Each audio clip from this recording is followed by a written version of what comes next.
السلام عليكم ورحمة الله. النهاردة أنا مستعجلة جدا، الولاد قربوا يجوا من المدرسة وملحقتش أعمل أكل خالص. جبت بصلاية وفصين توم وشوية خضار كانوا موجودين عندي في التلاجة، ونص كيلو لحمة مقطعاها قطع صغيرة مكعبات.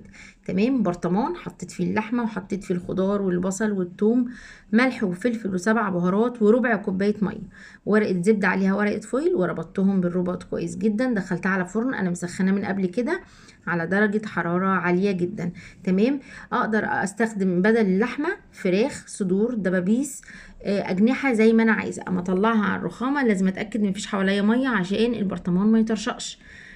كانت زي الزبده بصراحه، على ما دخلت وطلعت نص ساعه بالظبط كانت خالصه. كنت انا عملت شويه رز بالشعريه اكلتها معاها.